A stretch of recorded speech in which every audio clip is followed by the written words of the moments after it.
je vais rester au travail. Et ça peut avoir un impact également sur votre marque employeur. Dites-vous que vous faites des choses cool dans votre entreprise, ça peut faire attirer des talents également.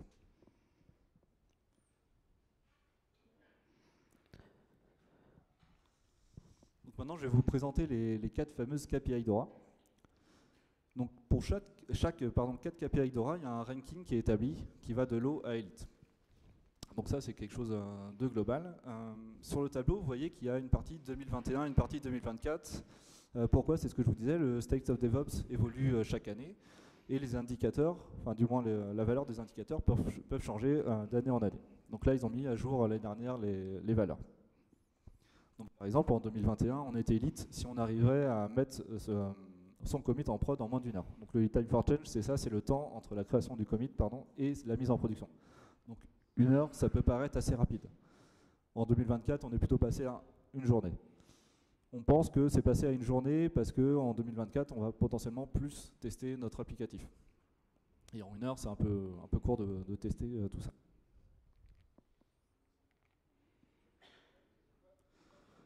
Le second indicateur, le déploiement de frequency, donc ça va être la fréquence de déploiement en production. Ou alors, on peut estimer, si on a un logiciel type SaaS, ça va être combien de releases on va faire. Donc là, en élite, on va déployer à la demande. Donc ça peut être assez rapide. Les 2 premiers indicateurs, on va plutôt être sur des indicateurs pour mesurer justement le time to market. Concrètement, est-ce que j'arrive à livrer rapidement? Est-ce que j'ai une chaîne de CI/CD qui est fiable et performante?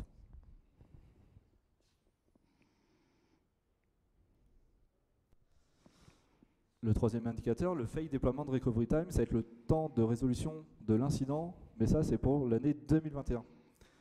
Donc ils ont vraiment changé en 2023 le calcul de cet indicateur parce qu'ils ont remarqué qu'il y avait au final pas de point commun avec les autres KPI. Si vous remarquez, à chaque fois on va parler de déploiement sur les KPI. Donc avant, en 2021, on n'avait pas cette notion de déploiement dans le calcul. Donc c'est pour ça qu'ils ont changé leur méthode de calcul en 2023, où là on va prendre le temps entre le dernier déploiement et la résolution de l'incident. Ce qui fait que cet indicateur-là, vous avez aussi le temps de détection de l'incident, potentiellement. Là où avant, c'était juste le temps de correction. Si on détecte un bug qui était il y a 6 mois, et que finalement, entre le moment où j'ai créé mon ticket et le moment où je l'ai fermé, il y a 2 minutes, j'étais élite. Sauf qu'en fait, non, le bug il est là depuis 6 mois.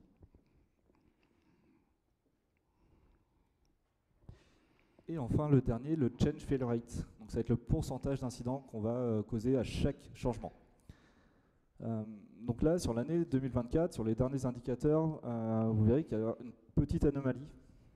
C'est eux qui l'ont défini comme ça, c'est que Elite, on est 5%, High 20%, et Medium, on retombe à 10%. Donc il y a quelque chose de pas logique. Cette année, eux, ils l'expliquent que maintenant, on va plutôt regarder le ranking sur les 4 indicateurs. Et ils vont considérer qu'une équipe performante, qu'on peut classer en high, il va potentiellement livrer plus rapidement tout en abaissant la qualité. Donc ça, c'est leur parti pris de cette année. Moi, personnellement, je ne suis pas forcément d'accord avec ça, dans le sens où chaque combat est différent. On ne peut pas travailler, on ne peut pas forcément améliorer sa qualité de code et livrer plus rapidement en même temps, même s'il y a des leviers qui vont rejoindre les deux. Mais moi, ce que je vous conseille, c'est d'abord de travailler sur un seul indicateur et non pas forcément tous les indicateurs en commun. Même si vous verrez qu'il y aura des impacts sur tous les indicateurs à la fois.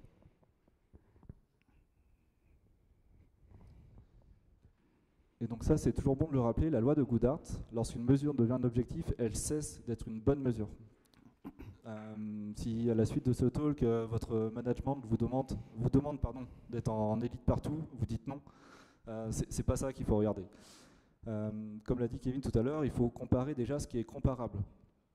Vous, peut-être que dans votre équipe, vous allez vouloir atteindre un objectif de type de passer de low à medium, parce que déjà vous êtes en low, l'équipe d'à côté de medium à high, parce qu'ils ont un contexte plus favorable.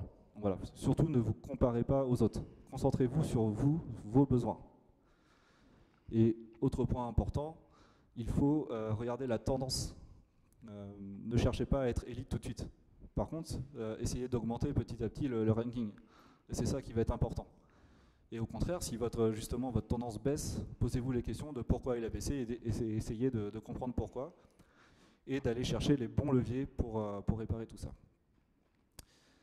Et à l'inverse, s'il y a des personnes type CTO ou autres dans la salle, ne demandez pas à vos équipes d'être en lead tout de suite. Prenez vraiment cas par cas chaque équipe.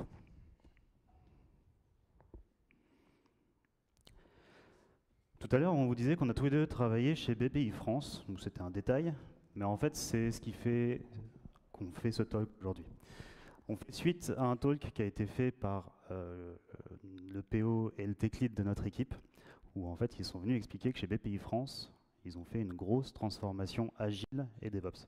Donc sur plusieurs années, ils ont pris les 200 équipes de la DSI et ils sont passés du cycle en V à du safe, donc de l'agile à l'échelle, et du DevOps en embrassant la maxime You build it, you run it.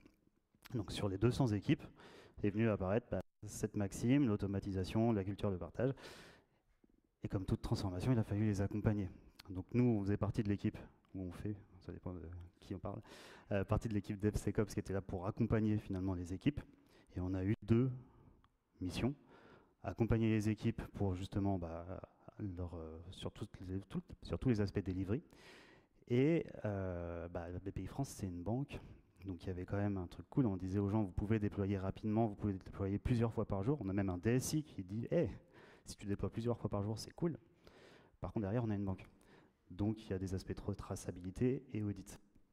Donc pour simplifier et aider les équipes, on a mis en place tout un système qui permet de tracer tous les changements qui sont faits au sein de la DSI et de pouvoir leur permettre d'avoir de la traçabilité et toute la partie audit. Comme ça, si un auditeur vient, on lui dit voilà ce qui s'est passé, ça a été fait par Michel et livré par Micheline et validé par Micheline et c'est OK.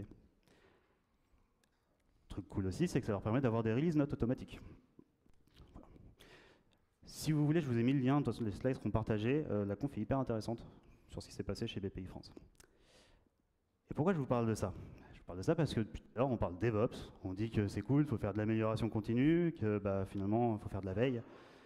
Et que en fait, on a développé un truc en interne qui est capable de calculer les métriques d'Aura, c'est cool. Mais en fait, en faisant un peu de veille, on a découvert un petit projet qui s'appelle Apache Devlec. Donc Apache Devlec, c'est sur la partie incubateur d'Apache Devlec, de la fondation Apache. On est sur un projet qui est né en décembre 2021 avec une version stable en septembre de cette année. Donc c'est un projet qui va vous permettre de calculer vos métriques d'Aura en se basant sur plein de sources de données, mais pas que. Chose hyper intéressante, c'est qu'en fait vous allez pouvoir analyser toute votre stack de dev, de delivery via les métriques d'Aura et de dev, surtout tout ce qui va être qualité de code, etc. Avant de passer à la démo, on va juste parler architecture parce que c'est hyper innovant. Alors normalement la souris bouge un peu. On va avoir un front pour faire de la configuration, qui est une app en React, c'est pas forcément très intéressant, qui est recommandé pour l'instant de ne pas trop le mettre sur internet parce qu'il n'y a pas trop de sécurité dessus. Faites-le pas. Le backend qui est une API en Go, qui est basée sur un système de plugins pour aller agréger plein de sources. On va retrouver de la callimétrie, les gestionnaires de code source les plus connus, des systèmes de ticketing comme Jira ou GitHub ou GitLab. On va retrouver aussi tout ce qui est test, potentiellement. En roadmap, ils ont prévu d'intégrer du Cucumber, du JUnit, etc. Donc on va vraiment avoir l'ensemble de la partie dev. Et en plus, c'est extensible, je reviens juste après là-dessus. Ça se base sur une base MySQL actuellement. Ils sont en roadmap de passer sur Postgre, pas forcément très intéressant. Enfin, voilà. Tout est sur MySQL. Et le truc intéressant, c'est la partie dashboarding. Donc là, ils ont choisi d'utiliser Grafana pour la partie dashboard, ce qui est bien, parce qu'en fait, on a une source de données. Puis via Grafana, on va pouvoir faire tout ce qu'on veut. Par contre, du coup, le petit trade-off, c'est que dans Grafana, en fait, tous les dashboards contiennent pas mal de requêtes SQL. Ce qui fait que quand vous mettez à jour la base, en fait, vous devez aussi mettre à jour tous vos dashboards. Alors bien sûr, c'est fourni par Devlec, il vous donne des dashboards de base, vous avez des, je vous les montrerai tout à l'heure, pas mal de choses pour analyser un peu ce que vous faites, mais potentiellement, ça fait un peu de maintenance à faire ici. En système d'extension, ce qui est cool, c'est qu'ils ont un plugin qui s'appelle le Webhook, porte bien son nom, ça vous offre un endpoint REST, qui va vous permettre de déclarer des incidents, de les fermer potentiellement, et des changements. Parce que je ne sais pas si vous, avec juste ça, vous êtes capable d'avoir vos déploiements en production, mais nous, chez BPI France, ce n'était pas le cas. Donc du coup, ce qu'on a fait, c'est qu'on a utilisé le webhook. En fait, on a plein de topics Kafka, on les consomme, et on envoie ça dans Devlake à travers le webhook. Si vous êtes motivé, vous pouvez aussi développer des plugins, soit en Go, soit en Python, si vous êtes motivé. Comment ça marche à l'intérieur? À l'intérieur, on va retrouver, finalement, c'est un ETL assez classique. On va retrouver trois couches de données. Il y a une partie raw qui va contenir juste les extractions qu'on a fait de différentes sources de données. Donc, grosso modo, j'appelle GitLab, je récupère, je stocke les données. Pour les plugins, on va avoir une partie tool qui va être là finalement pour faire toute la mise en relation des sources de données que vous avez, pouvoir commencer à créer les relations et charger le domain layer qui est vraiment la partie cœur de Devlake où on va retrouver les différents domaines comme gestion du code, une partie ticketing, une partie télémétrie, et puis revue de code CI/CD et un super domaine MISC qui va contenir tout le reste. Pas des mots? Alors, en termes de taille, c'est comment? C'est bien, c'est pas bien. Non, c'est pas. C'est pas bien, super, voilà, c'est ça que je veux. Alors, si je fais ça, c'est mieux? Super. Donc 150. Ok, bon, c'est moins joli du coup. Hein. Donc on retrouve un projet. Donc là, j'arrive directement sur la partie configuration. Donc tout est déployé en local. Si ça plante, c'est pas ma faute. Quand on arrive sur la configuration, on peut configurer finalement les sources de données. Tout à l'heure, je vous parlais de plugins. C'est ça. Là, pour la démo, j'ai configuré un GitLab qui n'est pas en local, donc je n'irai pas collecter des choses, mais globalement, j'ai un GitLab. J'ai ajouté une connexion. Et dedans, je vais pouvoir retrouver tous mes petits projets. Donc là, j'ai décidé de mettre 1, 2, 3, 4, 5 projets un peu différents. Dedans, on va retrouver les builds et les déploiements. J'ai pris le parti pour la démo d'utiliser GitLab et d'utiliser les environnements. C'est-à-dire que moi, en fait, quand je déploie, je dis à GitLab, j'utilise la petite fonctionnalité environnement et je fais un déploiement directement dans GitLab. Devlake qui est capable d'aller attraper ça et de dire, ah ok, en fait, sur ce commit-là, j'ai un déploiement, donc du coup, hop, j'ai attrapé mes déploiements. Ça m'évite justement d'avoir utilisé le webhook pour faire ces parties-là. Comment ça marche? C'est que derrière, oui, voilà. Quand on configure un projet, on va être capable de lui donner quel domaine on va adresser sur ce projet-là. Donc vu que GitLab est globalement quelque chose qui est assez gros et gère beaucoup de choses, pas juste la partie code source, on va pouvoir lui dire je veux les issues, je veux la code review, je veux, cross-domain c'est le MISC, mais je vais retrouver toute la partie CI/CD et déploiement. Et donc plus on ajoute de choses, plus il y aura d'appels vers GitLab qui seront faits. Bien sûr, il faut un token pour cette partie-là. Tout ce qui est fait là, moi, je l'ai fait en clic-clic parce que je suis feignant, mais chez BPI France, on l'a automatisé. Tout est automatisable à travers d'une API. Et donc, vous pouvez créer autant de projets que vous avez. Si on retourne sur les connexions, on va voir la partie SonarQube. Donc, pareil, sauf que pour SonarQube, je n'ai pas vraiment de configuration. En fait, on va pouvoir dire, j'intègre Sonar. On va pouvoir aller rechercher les projets. Si je regarde ici, en fait, quand j'ajoute mes projets, je vais pouvoir les ajouter directement là. J'en ai ajouté que 2. Et là, on aura une vision vraiment à jour, à date, de la calimétrie. Donc en fait, vous allez me dire la même chose que sur Sonar, ça n'a aucun intérêt. Et si en fait, il y a un super intérêt, c'est que sur Sonar, il y a quelques années, j'ai dû développer un truc pour agréger plein de sources, enfin plein de projets Sonar et avoir une vision un peu globale de la qualité d'un projet. Et en fait, ça a été refait pour moi, j'ai plus besoin de le maintenir. Hop. Et donc là, après, on peut regarder, moi j'ai ajouté que ça. Non, si, oui. Vous pouvez ajouter Jira, c'est vachement bien, du coup, sauf que j'ai plus de compte, donc je ne l'ai pas refait pour cette démo-là. Vous pouvez ajouter Jira, ça va aller analyser donc, vos tickets, c'est basé sur le plugin Scrum de Jira. Si vous utilisez GitLab et que vous faites des liens sur les merge requests directement dans vos tickets, en fait, il va retrouver le déploiement, il va retrouver ces petits, il va vraiment faire tout le mapping. C'est pour le coup vraiment bien fait. Et Jira, ça va servir principalement à gérer les incidents de prod. Et là, ce que j'ai fait pour ce coup-ci, c'est que j'ai créé un webhook. Et donc pour le coup, super. Pour le coup, vu que j'ai plus de système de gestion de tickets, en fait les incidents, je les ai créés à la main en faisant ça. Donc là, c'est pas très lisible, je vous le montrerai après, mais j'ai inséré un incident manuellement, et du coup, ça me permet d'avoir les indicateurs. Donc là, c'est bien. J'ai configuré plein de choses. Par contre, j'ai pas configuré, enfin, je lui ai pas dit de faire des choses avec. Il y a une notion de projet dans Devlec où on va pouvoir associer à un projet des sources et du coup automatiser la récupération des métriques.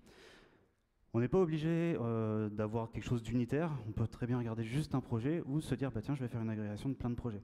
Dans celui-ci, j'ai récupéré tous mes projets GitLab, dans celui-ci, j'en ai mis qu'un. Quand on regarde à l'intérieur, en fait, on va juste pouvoir ajouter des sources et lui dire quoi aller rattraper. Automatiquement, on va avoir une notion de pipeline. Alors, par défaut, je crois que c'est journalier. On va avoir une extraction journalière des métriques et ça va vous les calculer.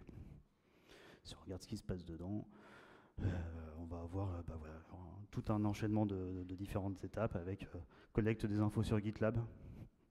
Et ensuite, on continue jusqu'à Sonar et tout ce que vous avez configuré. Je pense que j'ai rien oublié pour cette partie-là. Et je vous propose de vous montrer à quoi ça ressemble. Alors, donc c'est bien, on a gardé la taille, mais du coup, c'est pas hyper lisible.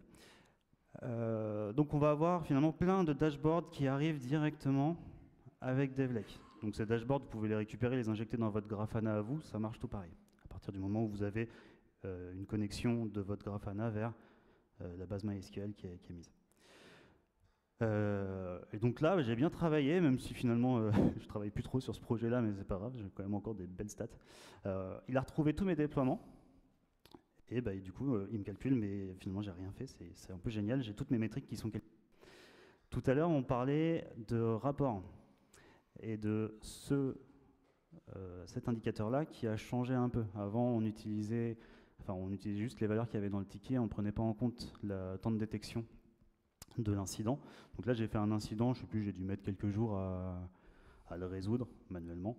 Si je passe en version 2021, en fait, je suis vachement meilleur parce que j'ai créé l'incident puis je l'ai fermé dans la journée, donc c'est mieux.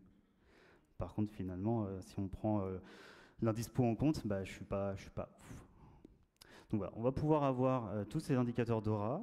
Donc ça, c'est le produit d'appel, c'est cool. Avoir des stats sur le nombre de déploiements mensuels. Par exemple, là, on peut voir que... On peut le voir. Si vous voulez, si on peut filtrer par projet, ça c'est intéressant aussi. Hop. Et on peut voir que typiquement que tiens, j'ai un projet qui se déploie plus. Ça c'est rigolo aussi.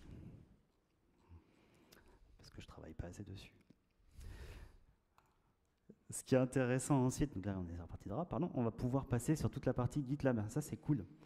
Parce qu'on va pouvoir voir que dans ce projet, il y a plusieurs gens, on va peut-être enlever les noms, mais il y a Morgane au moins qui travaille avec moi. On va pouvoir retrouver plein d'infos sur tout ce qui se passe sur la CI, le pourcentage de pipeline qui marche pas, etc. Le temps des merge requests, on va avoir vraiment toutes les informations sur cette partie, comment ça marche dans votre équipe. Et donc là, vous allez pouvoir potentiellement déceler des problèmes. Nous, on avait le cas dans notre équipe, c'est une merge request qui mettait plus d'une semaine à être traitée. Ça, c'est pas OK. Et donc du coup, ça vous permet de le voir, d'avoir des stats dessus.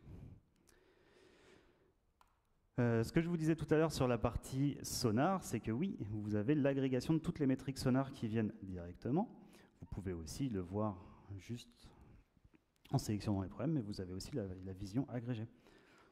Je travaille bien, il y a 0 bug. Vous avez vu ? Et vous avez vraiment l'intégralité de Sonar. Et en plus, ces dashboards-là, finalement, c'est des exemples. Derrière, vous pouvez... Je vais le faire, je ne l'avais pas fait la dernière fois, mais si vous regardez à l'intérieur... Alors là, il ne faut pas avoir peur, ouais, c'est pas trop, mais vous avez une requête SQL. Donc une fois que vous avez accès au modèle, finalement, vous faites ce que vous voulez. Et donc si je regarde, si je vous montre le nombre de dashboards qui vient avec Devlec, finalement, on a quand même un paquet. On va retrouver pas mal de démos. Alors les démos, c'est un peu des preuves de concept, pour montrer des choses. On répond à nos clients, fit ou pas. On va avoir tous les dashboards Dora, il y a une notion de team, où on peut aussi justement grouper les équipes, enfin grouper les projets dans des teams. On va avoir des détails sur les changements, on va pouvoir avoir toute la partie, donc après des analyses un peu plus sur les équipes, où là typiquement on va retrouver le nombre de développeurs que vous avez sur le mois, ou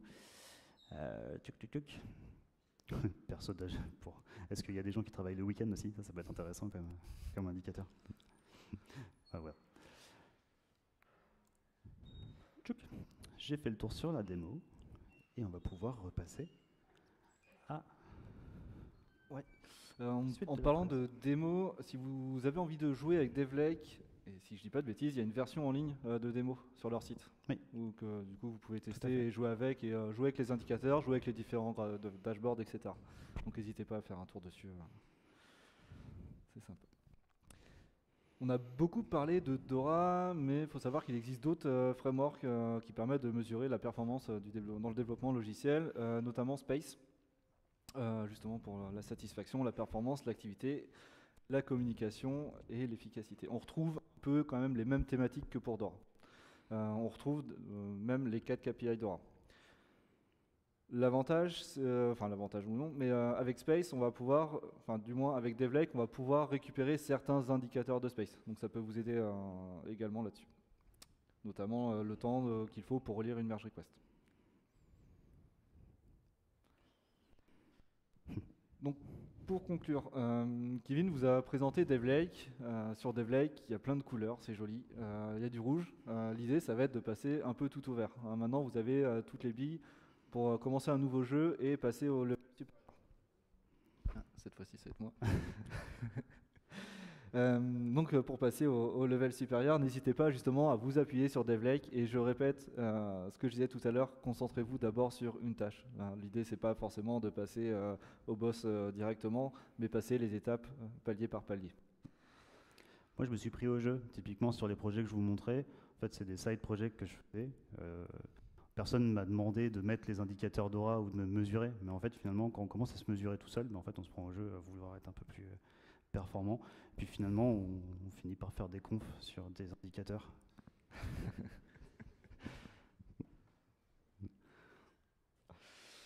Et si on n'avait pas DevLake, comment on pourrait faire justement pour afficher nos KPI Dora? Il existe plein d'outils qui le font nativement, donc GitLab, Jira, Datadog, Port.io, Backstage également le fait. Donc voilà, il y a d'autres outils. Nous, on s'est concentré sur DevLake, parce que c'est un produit open source.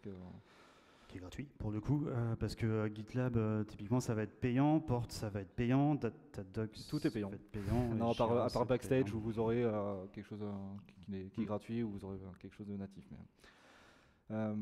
Mais pourquoi DevLake? On s'est concentré sur DevLake, sur la partie Dora, mais pas que. Comme vous disiez, Kevin, il y a vraiment tous les indicateurs qu'on va pouvoir récupérer de GitLab sur nos performances. Un petit takeaway pour terminer. DevOps s'écrit en 5 lettres. Pourquoi? CALMS, repenser à ses piliers, culture, automatisation, lean, measurement and sharing. Appuyez-vous là-dessus pour justement faire du DevOps, promouvoir le DevOps. Vous avez toutes les billes encore une fois. Et avec Dora, c'est gagné. Désolé pour la petite image, ça bouge.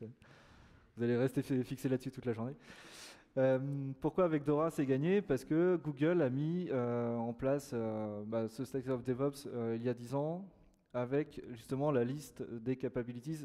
N'hésitez pas à faire un tour encore une fois sur leur site pour voir la liste des leviers disponibles que vous allez pouvoir et que vous allez mettre en place dans votre quotidien. Et vous allez rapidement voir justement les bienfaits de ces leviers sur votre quotidien. Et vous allez pouvoir surveiller tout ça avec DevLake, DevLake ou un autre outil, mais nous on vous conseille DevLake. Et quelles sont les tendances pour 2025?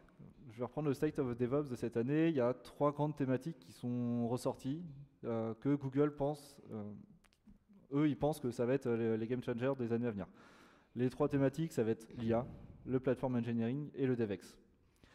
Alors l'IA, pour l'instant, on reste assez frileux là-dessus. C'est l'étude qui en sort, c'est qu'on reste assez frileux. On passe plus de temps à relire le code que l'IA nous fournit qu'à le mettre en place, ou à le développer nous-mêmes potentiellement. On l'utilise potentiellement avec Aberration aussi. Des fois, il vaut mieux utiliser une regex que utiliser un LLM pour avoir le besoin, ça va plus vite, par exemple. Donc voilà, mais pour autant, l'IA va être adopté. Il est sûrement adopté par beaucoup d'entre nous. On l'utilise maintenant tous au quotidien. Mais voilà, on reste prudent là-dessus. Le deuxième point, ça va être la dev expérience. Donc quel framework on va utiliser justement pour être plus productif, pour s'amuser au travail. Donc là, je vais reprendre l'outil favori de Kevin, Quarkus. Moi, j'étais plus Spring Boot. Je ne sais pas s'il y a des amateurs de Java dans la salle, mais moi, j'étais plus Spring Boot. Kevin m'a convaincu que Quarkus c'était quand même vachement bien. Ça va vachement plus vite quand on veut développer. On n'a pas besoin de s'embêter voilà, à mettre des Docker Compose partout, etc. Quarkus le fait pour nous. Voilà, c'est le type d'exemple qui va nous aider dans notre quotidien à être plus productif. Et le troisième point, le platform engineering. Donc là où on va... donc le platform engineering, où là on va mettre en place vraiment une méthode pour construire notre plateforme. On va penser notre plateforme vraiment comme un produit qui va être destiné aux consommateurs. Les consommateurs, ça va être potentiellement les développeurs qui vont vouloir bootstrapper des projets assez rapidement. Et en parlant de platform engineering, ça tombe bien parce qu'on co-organise la PlatformCon à Paris en octobre 2025. Voilà, n'hésitez pas à scanner le petit QR code pour les préinscriptions. Ah bah non. Ah, c'est bien ça. Alors, c'est pas mal. Non, c'est une belle censure de Torrentech. Voilà. C'est bon. C'est que c'était bien. Donc voilà, n'hésitez pas à scanner le QR code pour les préinscriptions. Donc ça se passera en octobre à Paris. C'est ça. Désolé, on est un petit peu en avance. On est un petit peu en avance, donc on a le temps pour des questions. Avec plaisir. Et n'hésitez pas à laisser un petit feedback. On a mis le QR code pour l'open feedback. Merci. Merci à vous.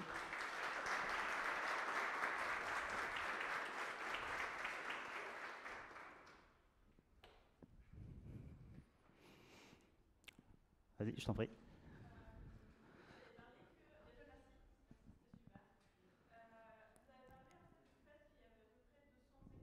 Ouais. Ok, je vais répéter la question pour l'Internet. Donc la question portait sur comment on a réussi à embarquer 200 équipes dans la transformation BPI France. Grosse question. En fait, on n'a pas embarqué 200 équipes d'un coup, c'est toujours hyper compliqué et c'est perfectible. Mais ce qu'on a fait, c'est qu'on a essayé de trouver déjà des équipes qui étaient motivées à travailler sur des aspects DevOps, à automatiser. On a essayé de trouver finalement des équipes qui allaient rayonner et motiver les autres équipes à faire la même chose. C'est un peu l'idée. Donc on a essayé de trouver des personnes clés ou des équipes clés qui portent les bonnes pratiques au sein des différents trains. Et ensuite, ils étaient censés faire rayonner un peu les pratiques et les pratiques. On peut pas. Il y a toujours des personnes réfractaires. Il y a toujours des gens qui ne vont pas y aller. Vous nous embêtez avec Dora et autres. Donc, comme disait Kevin, il y avait des équipes un peu qu'on envoyait au fond, on va dire, qui faisaient rayonner justement le framework Dora. Et rapidement, je vais reprendre le modèle un peu du State of DevOps. Rapidement, ils ont vu qu'il y avait quand même des outcomes qui étaient assez bénéfiques. Les équipes produisaient plus rapidement, les clients étaient contents. Donc forcément, ça fait un impact. BPI France, ça reste une grosse DSI, et pour autant, ils communiquent beaucoup. Il y a beaucoup de systèmes démo, etc. Donc ils montraient les bienfaits de la mise en place justement de ce framework. Et petit à petit, les gens adoptent aussi le framework. Puis on est arrivé avec un avantage aussi. En fait, il ne faut pas arriver en disant juste je vais faire du DevOps. On est arrivé avec un avantage, c'est qu'avant, pour livrer en production, il devait faire des tickets, il devait faire des PV de recettes, il devait faire plein de choses que vous connaissez tous forcément. Et donc là, en fait, avec la transfo, on a dit ok, vous voulez faire du DevOps, vous voulez livrer plusieurs fois par jour en prod, c'est possible. Et on ne va pas vous demander de faire toute cette paperasse-là. Vu que nous, on est capable d'auditer tous vos changements et de fournir tout ce qu'il faut aux auditeurs, en fait, vous n'avez plus de paperasse. Si vous respectez les conditions, vous n'avez plus de paperasse. Et globalement, ça parle à des gens. Et du coup, c'est you build it, you run it. Ils géraient tout. Les équipes étaient autonomes de A à Z. Donc, à partir de là, ils étaient un peu obligés justement d'appliquer cette méthode au DevOps. Que ce soit en termes d'observabilité, de CI/CD, etc. Voilà. Ça répond à ta question? Super, merci. Ouais.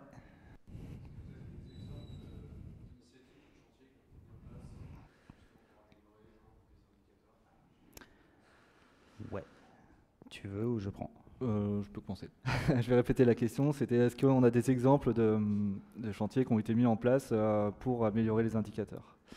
Donc oui, un exemple qu'on avait assez souvent, c'était de mettre des tests, en fait, de travailler justement avec les équipes de comment ils vont pouvoir tester leur application.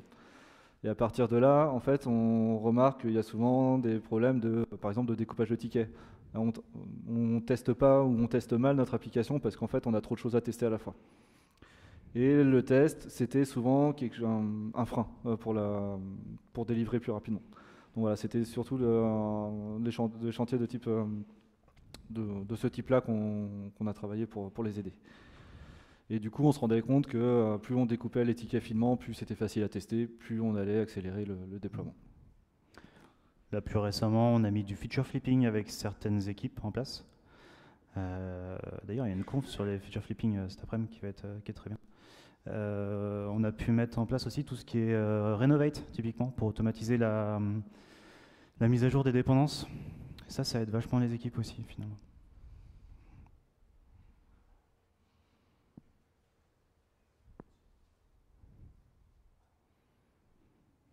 Plus de questions? Ah bah si, oui. Ouais. Oui. Oui. Ok. Donc la question, je vais essayer comment on peut automatiser la création des infos dans Devlec. Donc dans Devlec, il y a une API REST. Globalement, je peux en montrer si... Oh, il nous reste 4 minutes, c'est bon. Hop. Si tu vas dans Devlec, en fait, tu as une partie API ici. Donc, bon, tu as un Swagger. Tu vas pouvoir finalement... tout ce qui est fait par l'interface de configuration est automatisable par l'API. Tu vas pouvoir avoir une partie API Key et te créer des API Key. Donc, il t'en faut au moins une pour faire ça. Mais après, du coup, tu vas pouvoir... nous, ce qu'on fait, donc on a les topics Kafka avec les changements, typiquement. Je consomme ce topic Kafka. Et j'ai le dépôt Git. S'il est créé dans Devlec, je l'utilise. S'il n'a pas été créé, je l'ajoute. Et ensuite, j'ajoute ça au fur et à mesure, finalement. Donc ça fait beaucoup de tuyauterie d'API, mais ça se fait. Je crois que j'avais vu... Ouais.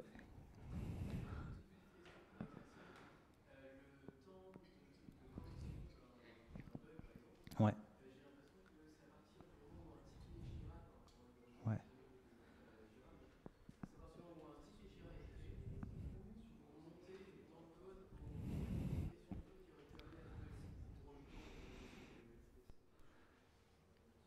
Donc la question, c'est comment est géré l'indicateur de... C'est la méthode de calcul du Fail Deployment Recovery Time. Ouais. Alors, il ne faut pas que je me trompe entre la version 2021 et 2023. La dernière version, ça va être le temps entre le dernier déploiement et la correction. Donc en fait, potentiellement, même si le bug, on l'a détecté quelques jours après, on va prendre le temps, on va calculer à partir du dernier déploiement qui a été fait. En fait, dans le système, là, quand tu crées ton bug, tu as 3 dates. Tu as la date de création, une date de mise à jour et une date de clôture. La date de création, en fait, il va rattacher Devlec automatiquement au dernier déploiement. C'est-à-dire que si tu crées ton bug le 12 janvier et que tu as eu un déploiement le 11 janvier, il va rattacher ça au 11 janvier. Ouais.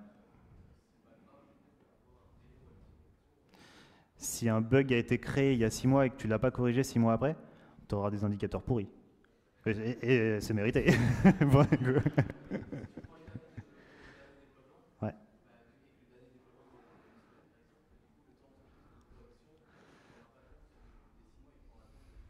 Oui, c'est ça. Oui, ça va se rattacher forcément à. Après, ça va se rattacher au déploiement le plus près. Après, tu peux aller modifier ça si tu veux, mais.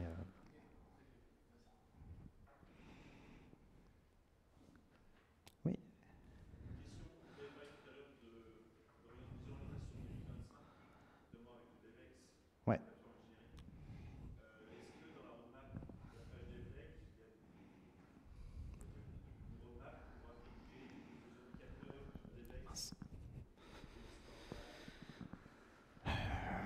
J'ai pas vu ça. J'ai pas vu ça dans la roadmap. Pour l'instant, j'ai vu surtout, en fait, pour l'instant dans la roadmap, ils ont pas mal de choses pour ajouter des sources de données.